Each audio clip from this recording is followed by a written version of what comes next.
Well, hello there, my name is HW, and that is some choppy trem. That's some choppy trem if I ever heard it. Sounds really good.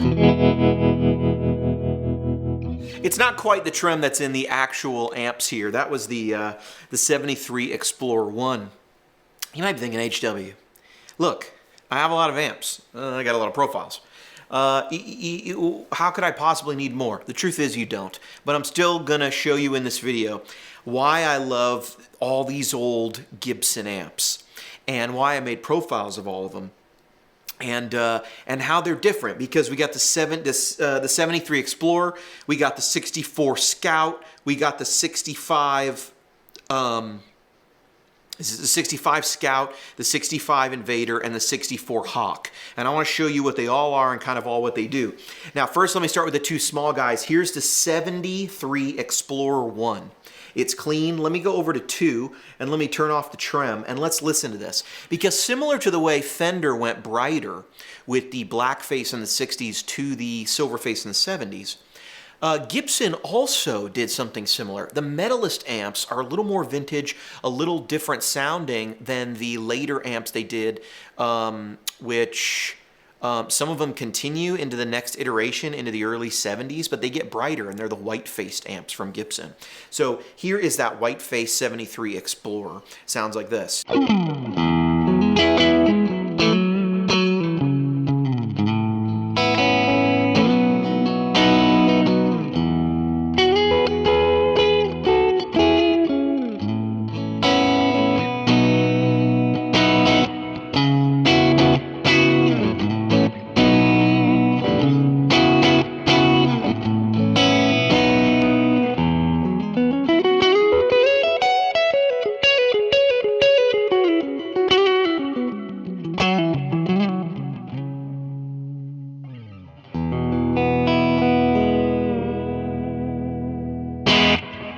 Brighter, little more on the sparkly side. You come over to something like this, number 4, let's go, and you're into full classic rock territory. This reminds me of classic rock stuff, like, you know, Aerosmith or something, you know.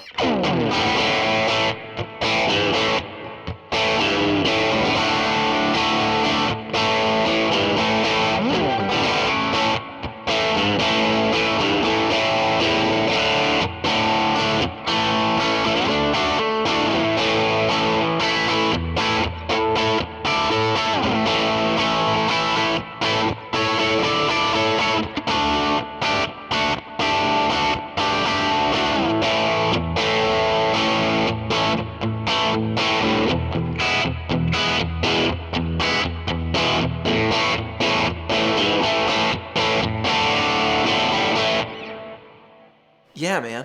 Yeah, dude. I mean, that just sounds like kind of the rock and roll sound. Now, let's go over here. That's an EL84 amp. And now I'm going to show you that next to the 65 Scout. First clean, and then not so clean. Now let me throw this at you. Both these are EL84 amps. Both these are 10-inch speakers. To me, the Explorer is a bit more like Gibson thought, what if we made a Princeton?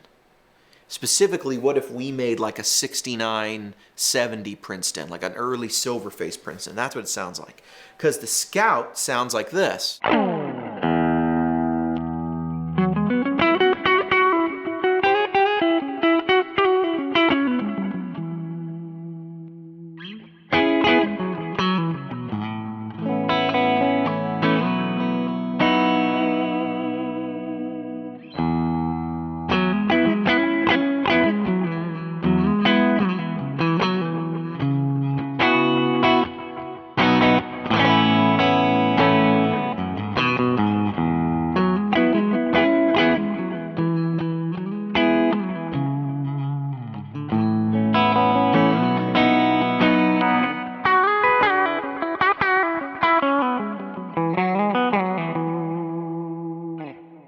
less clean, a little more broken up. If I run to the bridge here, even with a clean profile, you know, you get this kind of thing.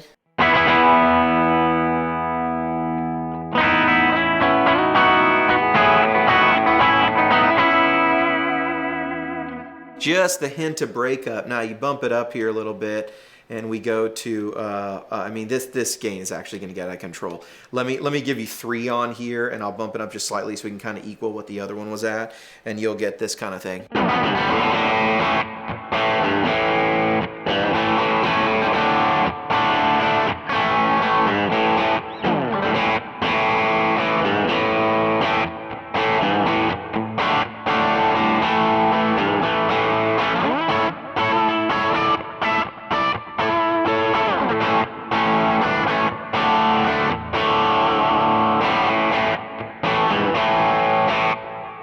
I mean, to me, that is like much more, it's much more rockin', right?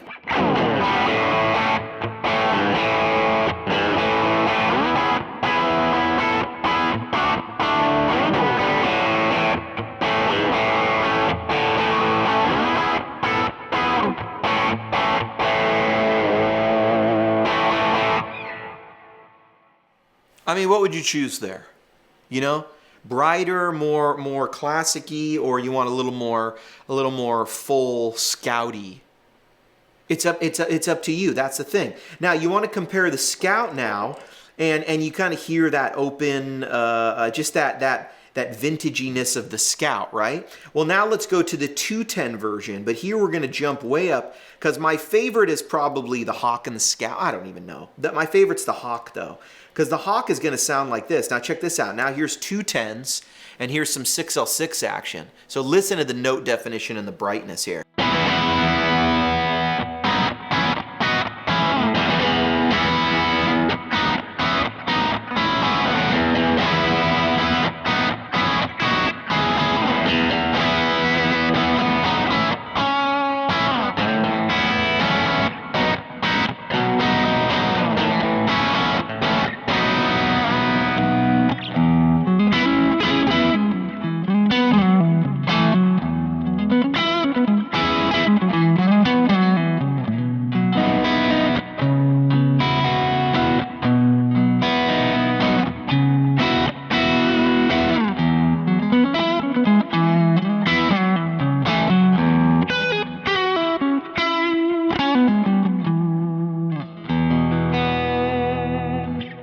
To me, that's the in the middle sound that you want, really, because to me, I can come up here and I can go on my neck and I can play, you know, real sort of.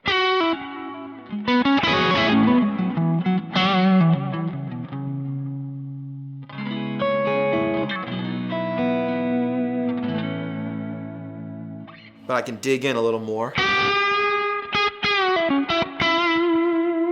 on the bridge.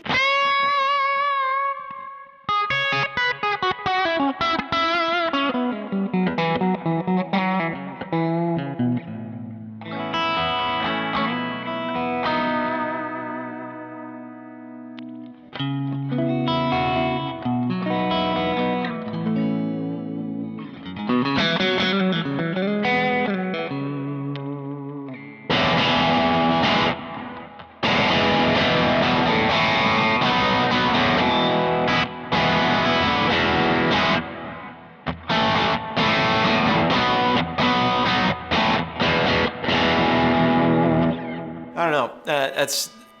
That's where I like it.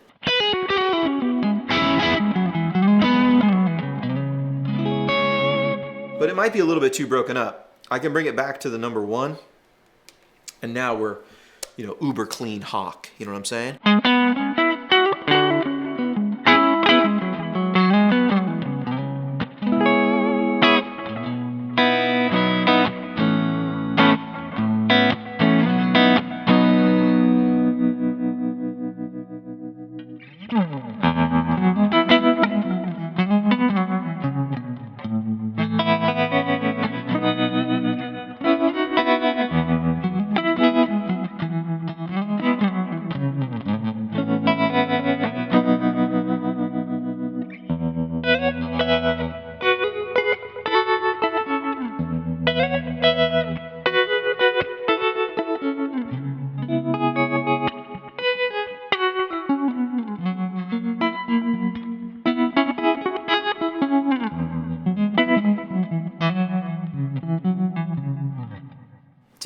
That's it right there. That's beautiful.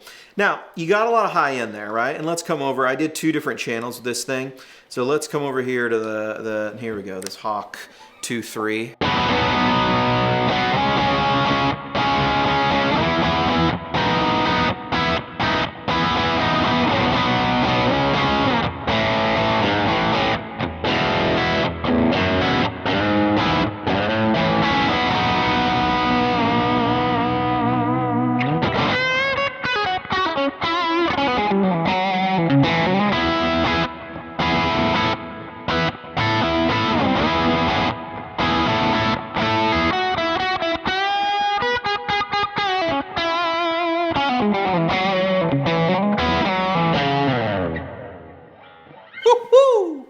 Uncle Willie, that is some tone, man. That is some tone.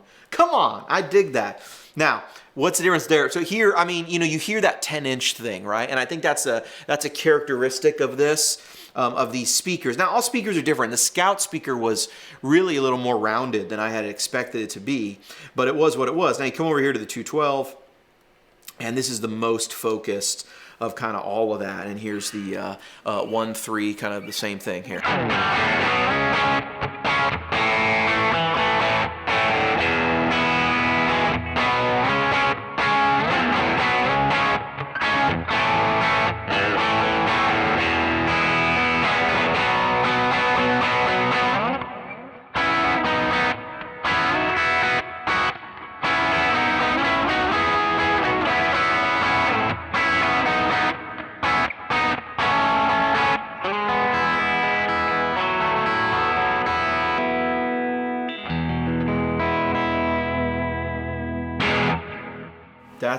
That's a good tone too, man.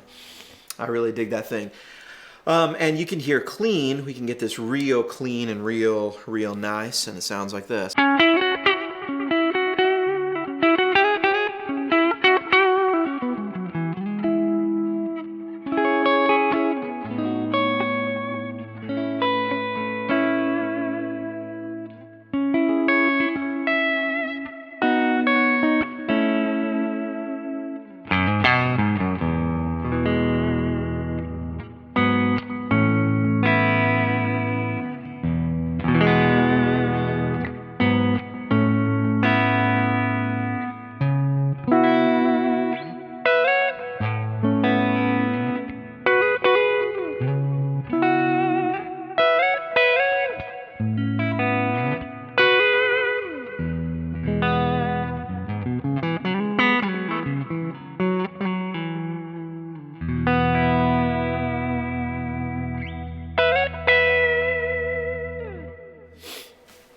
I'd say for me, it goes, you know, 73 Explorer. It's like a Princeton 70s punchy, clean type of thing. If I want a bright, dirty kind of thing, like a classic rocky, breaky, uppy thingy, then that's where I'm going to go. The Scout is beautifully lo-fi and fun, and it's no good. It's so good you could be allergic to the tone. I mean, that's how good it is. It's just you can't help yourself. And then you go right to the Invader is the most sort of rock amp.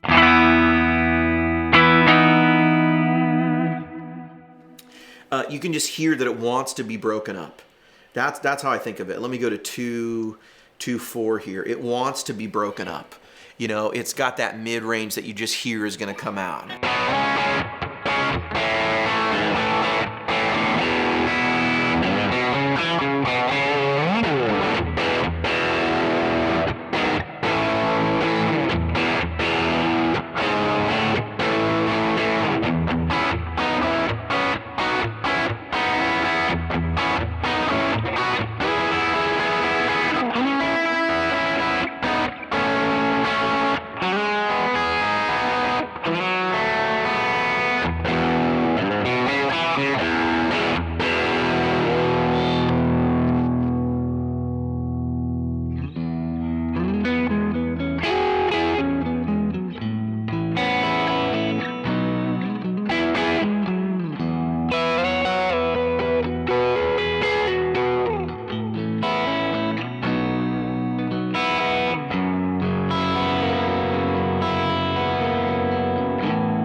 Wrap it up. I'll take it to go.